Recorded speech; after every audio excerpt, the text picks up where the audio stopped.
Work hard. Be somebody. Be something more than what you see in the mirror. Let the world be your mirror. Don't let them judge you, because the mirror can't judge you. You judge what you see in the mirror.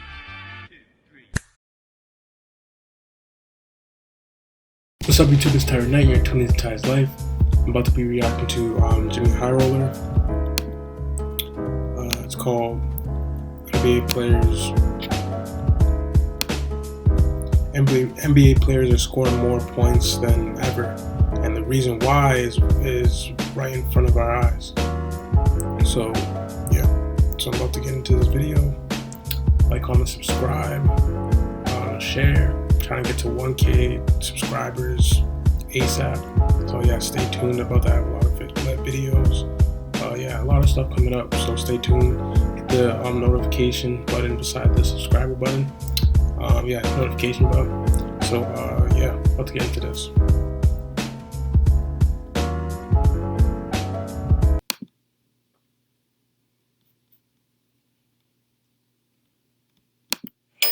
Building your business online takes effort, and when it's ready for the world to see, that's where Last NBA season, there were 775 30-plus point performances by individual players. In the 2003-2004 NBA season, through the same amount of games, there were only 368 of these same performances. NBA players are getting more buckets than ever before. In fact, in a 5-year span from 2011 to 2016, there were only 23 players who averaged 25 points per game or more. In the last 5 seasons, the number of players who averaged 25 points per game or more has exploded to 58. Steve Nash, an offensive juggernaut with an absurd near 50-40-90 career shooting splits, never averaged even 19 points per game in a season. Not even once in 18 years. And yet, all of these players are currently averaging or have averaged 20-plus points per game in a season. In fact, here's some great players from previous eras in the NBA that have never, ever averaged 20-plus points per game for a season in their entire career. Manu Ginobili, Lamar Odom, Rasheed Wallace, John Stockton, Chauncey Billups, Jason Kidd, Bill Russell, and Robert Parrish. Now sure, some of these players weren't considered scorers, but that's kind of the point. Put these players in today's offensive-heavy, fast-paced league, and most of them become all-time bucket getters. Over the last few seasons, the NBA has seen an explosion in scoring, from all-time greats sleepwalking their way to 30 points, to average players putting up career numbers on a nightly basis. 15 years ago, if a player averaged... Did you just call Karis LeVert an average player? Or like, is that...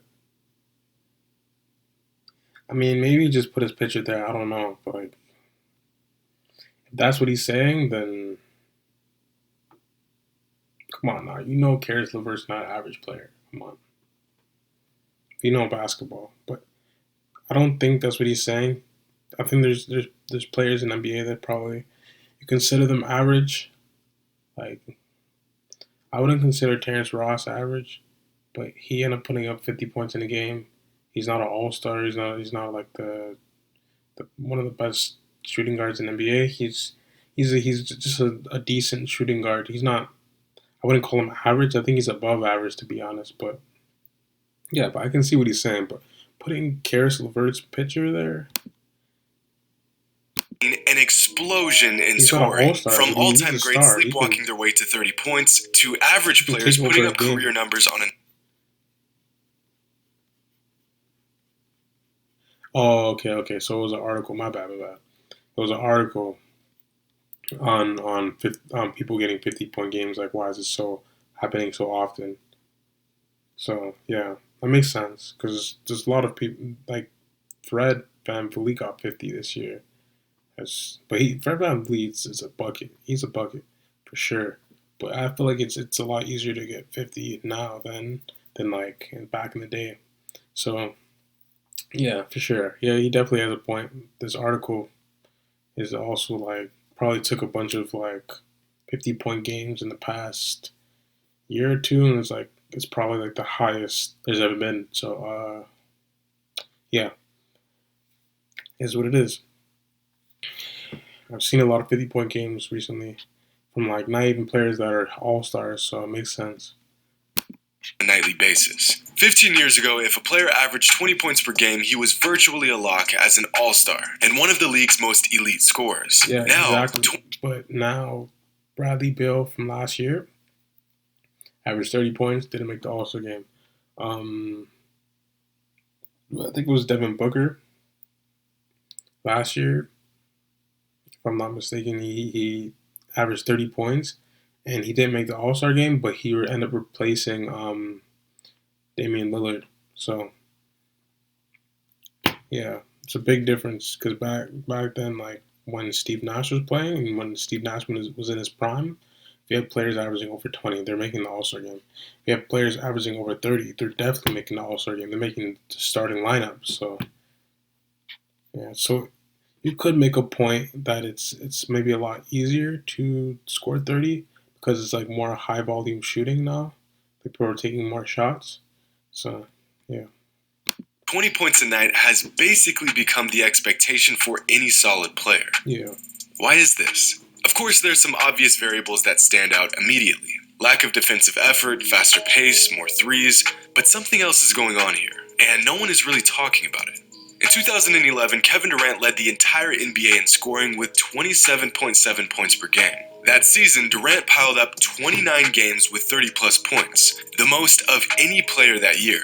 When adjusted to a full season, last year the number of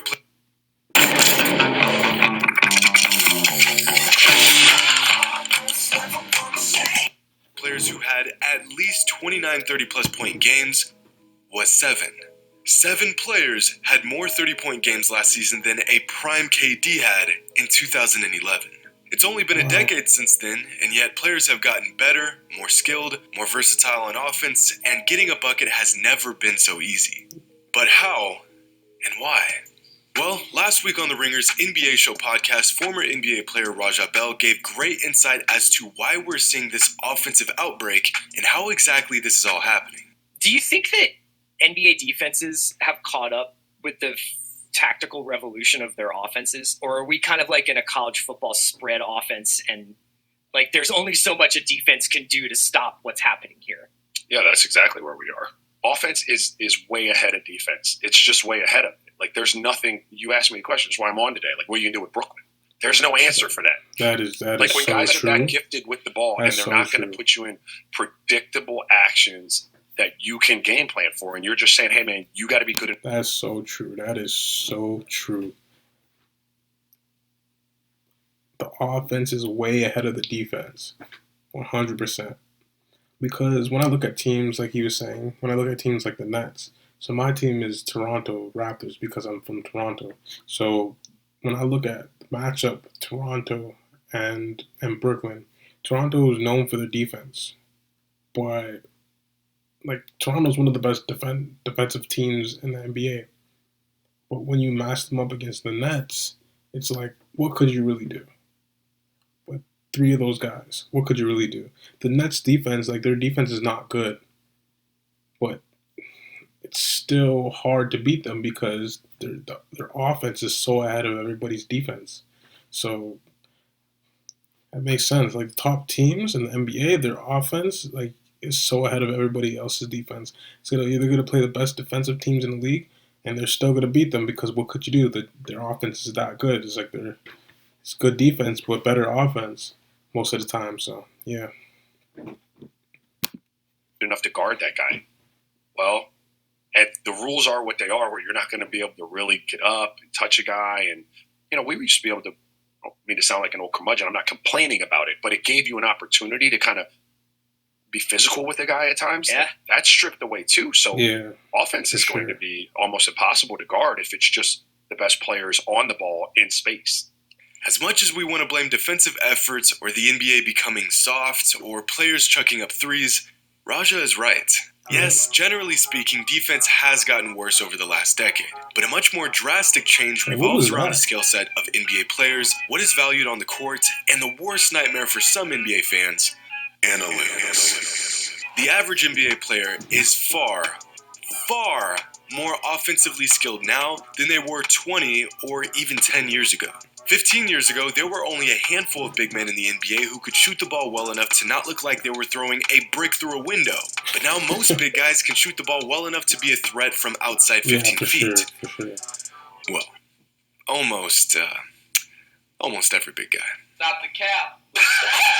15 years ago, a player who was able to go ISO and create his own shot was worth building a team around. Now, if you can't take your man ISO and give him a hezzy pull-up, you're getting sent to the G League. Defense isn't necessarily terrible. Offense has just become exponentially good. By its very nature, offense is an endlessly expanding set of skills that are constantly being invented, improved, and explored. Defense, on the other hand, no matter how good it gets, will always be a reactionary task. It is inherently bound to physical and strategical limitations.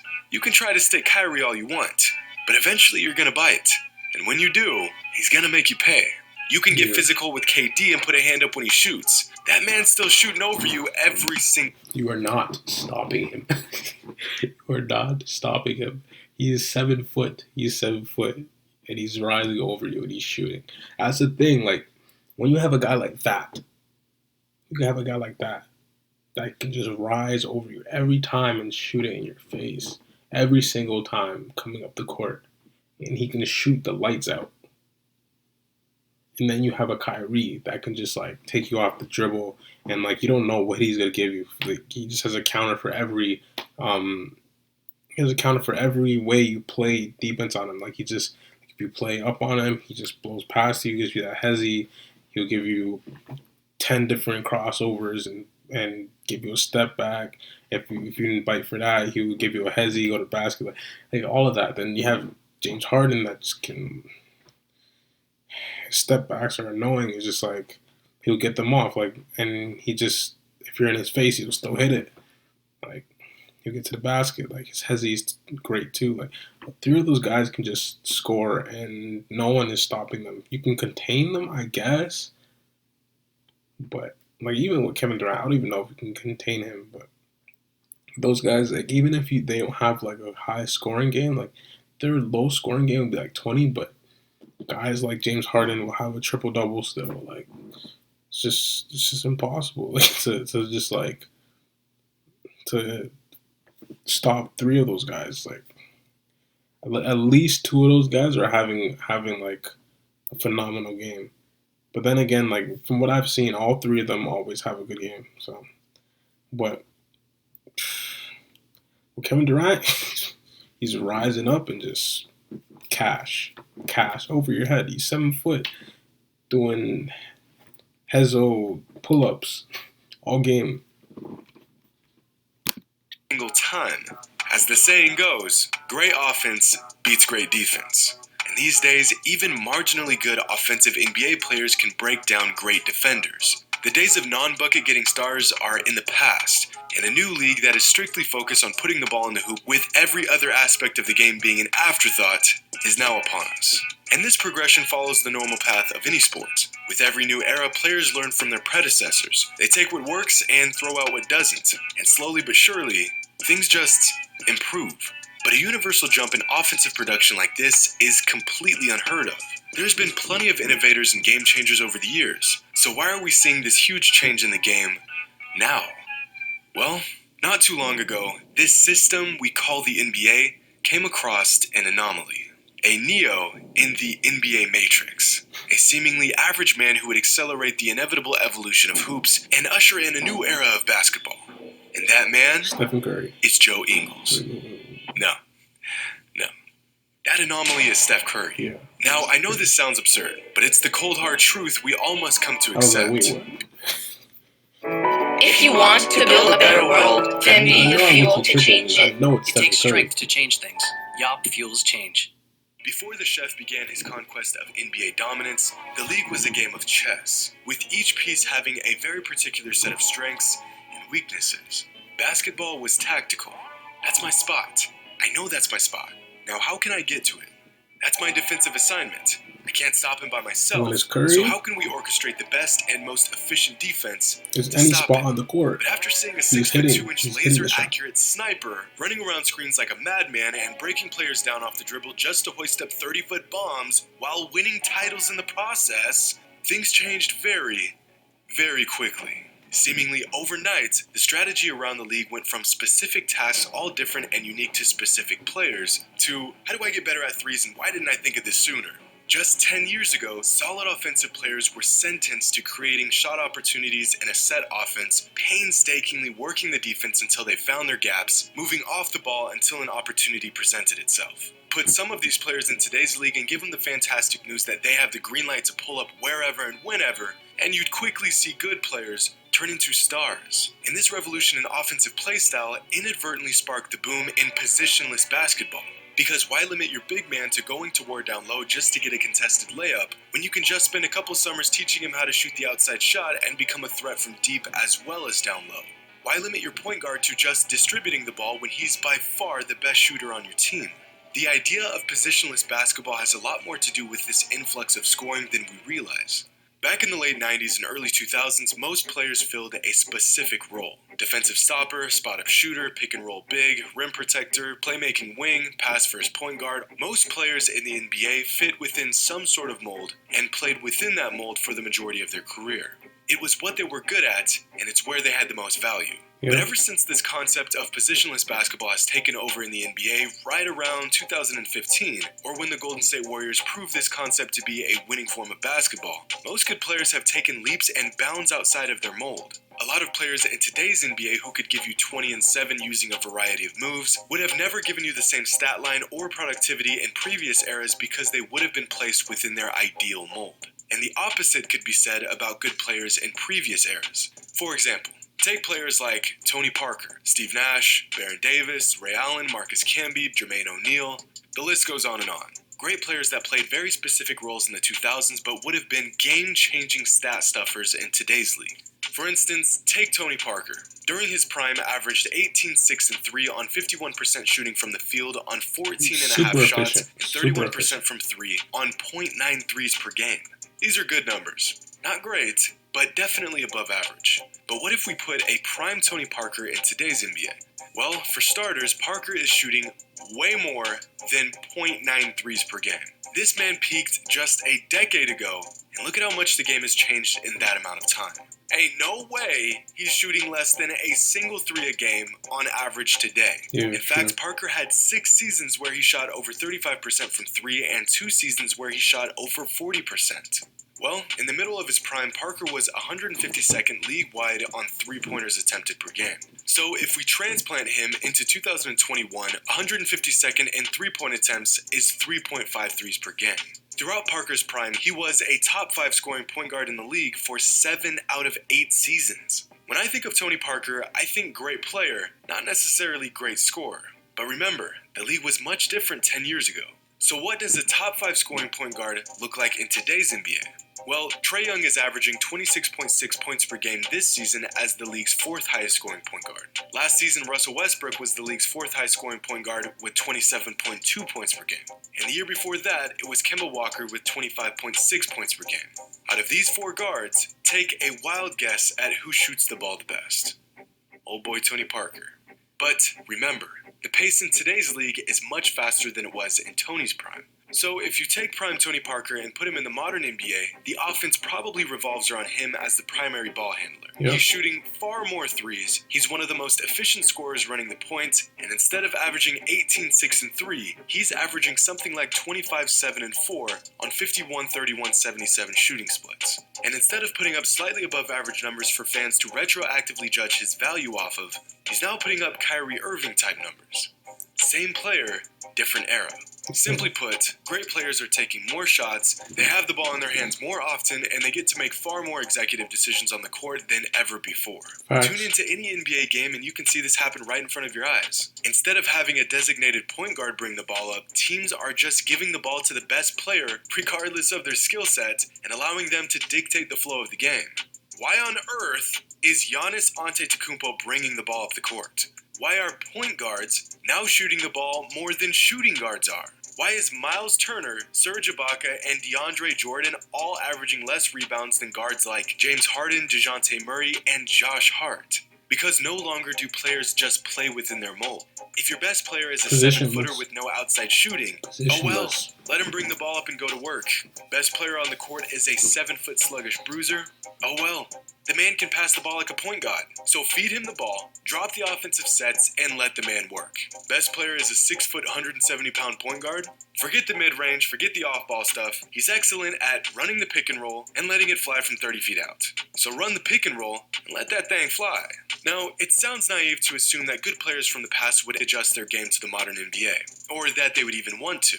But this is a well-documented sentiment among former NBA players. A lot of them wishing they played in an era where their usage would have been through the roof and they would have had the ultimate green light. Here's a clip of Steve Nash explaining to Bill Simmons just how much his game would have changed if he had the opportunity to play within the new confines of the game. We played a style that was thought to be revolutionary at the time, but really we should have doubled down. And Mike said this before. We should have played faster. We should have played smaller. We should have shot way more threes. We were just playing a style that suited our roster, suited our personnel. It was foreshadowing for the future. You know, the way I would have played today would be so different from the way I played. I grew up playing the game where people told you, as a point guard, go 5 for 7, 7 for 10, Right. and get all your teammates involved, loving the game, feeling empowered.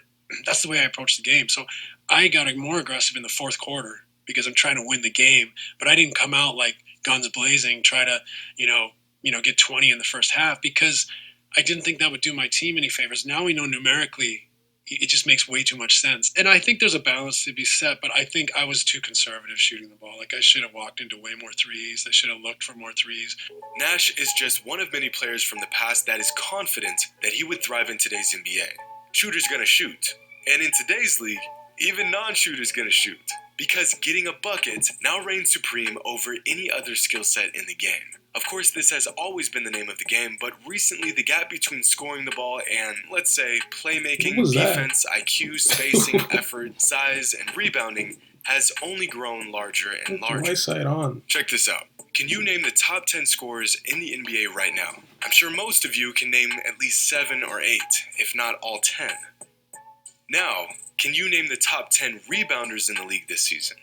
Well, unless you are consistently checking in on this leaderboard, probably not. Because generally speaking, scoring the ball and having a deep bag of moves to get a bucket now get you far more recognition than anything else. Scoring gets you all-star votes, gets you attention, appreciation. It's a lot more fun to give your opponent a few fancy moves and put up a 3 than work the ball around and get a cohesive offensive system going, and arguably more impactful than anything else, getting a bucket gets you paid. This season, the top 15 three-point shooters across the league make, on average, $24 million, equivalent to the 48th highest paid player in the NBA, which, at the moment, is Jaylen Brown.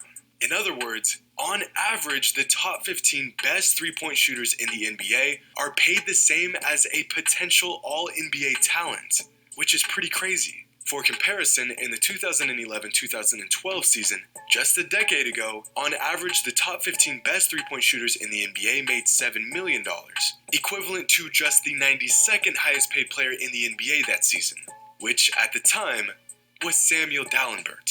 This is all just a long way of saying today's NBA cares way more about shooting than the NBA did in 2012. Jaylen Brown is a borderline superstar. Samuel Dalembert averaged 7 and 7 a game and didn't even start half the time. Getting buckets gets you paid. And in today's NBA, there's no better way to get a bucket than the long ball. And most avid fans already know this. You see it in the numbers, you see it when you watch the games, and yet it's still agonizingly annoying when old heads swear that a good, but not nearly great, player from the 90s and early 2000s would have averaged 30 points per game in today's NBA. Yeah, you see it all the time on social media. Some mid-age guys swearing if that they had more Peja shots, Stojakovic or Michael but Redd they wouldn't or be Gilbert doing Arenas would more. have averaged a 30 bomb in today's league. But as Gilbert Arenas would be insane as doing the these same guys thing sound, because there's quite a bit of truth his to them. volume of shooting is about the same. He shot the ball a lot. Take the 3 guys I just named. Good players, but for most fans, guys that do not fall in the same tier as the Bradley Beals and Damian Lillards of the world. But what if these guys played in today's league? Okay, if Gilbert Arenas wasn't injured, Like, you already know Gilbert Arenas in his prime compared to like Bradley Beal and those guys. You know, I feel like Gilbert Arenas was better in his prime than Bradley Beal, just in his prime. But like just based off of the time, like he was just dominating, and he was averaging what, probably around 25 a game, when that was probably like the highest in the league. So yeah, if he was playing right now, he would probably be averaging the same as Bradley Beal. But I don't know. I feel like I just like Gilbert Arenas' game better than Bradley Beal's, but like because like his it must have been like the 3 pointers at the end of the game, for the game winners and walking off, like one of those things. But he was giving Kobe 60 and all of that. But I just personally think that Gilbert Arenas is better than Bradley Beal. But yeah, but it makes sense what he's saying. Right now, like people will probably put. I haven't heard anybody put Bradley Beal over Gilbert Arenas, but maybe people that don't really know much about Gilbert Arenas will do that. And if Gilbert Arenas was playing right now, then they would see that like Gilbert Arenas he was a dog. he was absolutely a dog, and he would probably do way better now. So because it suits his game, the high volume shooting. So yeah. Well, if you adjust for pace of play, adjust their shot selection to match shot selection of current NBA players, and adjust their usage to their modern-day counterparts, their prime numbers would look something like this. Probably 30, yeah. From probably good numbers 30. to first ballot Hall of Fame numbers. Now, I'm not trying to knock some of today's talent, but he if would guys be like in the Hall of Fame if he wasn't. and Colin Gilbert Arenas Sexton would be in the Hall of average Fame 20 if he plus wasn't points injured. per game, just imagine what sharpshooting bucket getters like these guys would do in today's ultimate green light era. So, what do you get when you have a league that prioritizes shooting and scoring far more than anything else, a league blindsided by an anomaly of a player years ahead of his time, sees a massive influx of players doing their best impersonation of this anomaly, and a league that drops all notions of positions and specific roles in favor of just letting players do what they do best? You get today's NBA. The latest version of a constantly evolving game that has reached its most skilled and productive interpretation ever. Players are doing things that have never been done before. Efforts and intensity on the defensive end is at an all-time low, and points seem to be easier and easier to come by every season. Partially because of this lack of defensive effort, but also because offensive bags are deeper now than ever, and every player, from the superstars to the rotational guys, have a full arsenal of moves ready to unleash on their opponent at any moment. Many former, extremely skilled players that have been lost in the shuffle over time would have put up video game numbers in today's league. But instead, they played in an era where only the very best got to eat every night, and the rest of the league was condemned to play within a system that demanded a very specific task of them. And rarely was that task to go ISO every other possession and drop 30 points. So, I'll leave y'all with this. Remember the days when crazy high-scoring games were a rarity? When a team scoring 130 points in a game was a crazy stat line that usually came from some double overtime thriller? Well, those days are long gone. 130 points is the new 100 points. Yep. And to illustrate just how insanely easy scoring has become for NBA teams, here is a graph showing how many 130-plus point performances NBA teams put up each season dating back to 2000. And it may just blow your mind. Enjoy. And as always, until next time.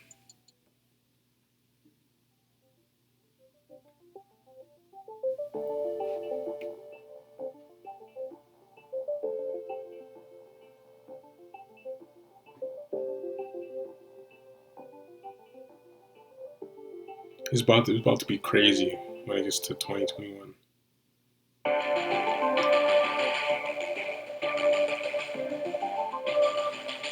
Ooh.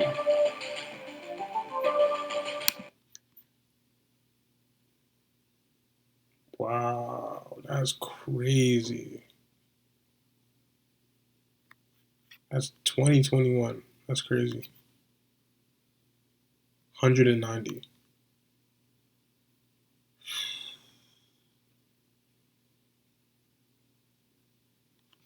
Wow.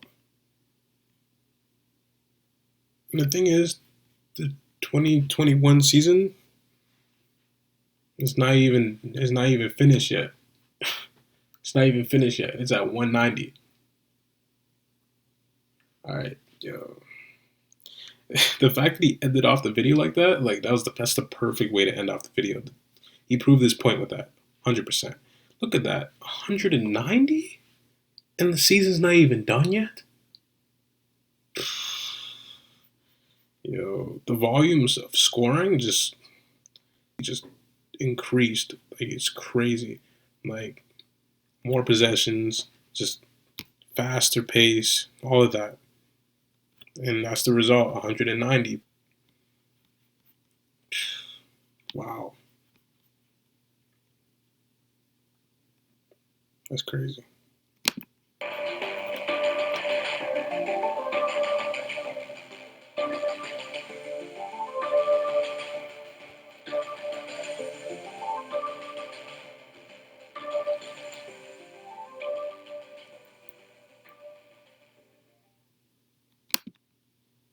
Yeah, that's crazy.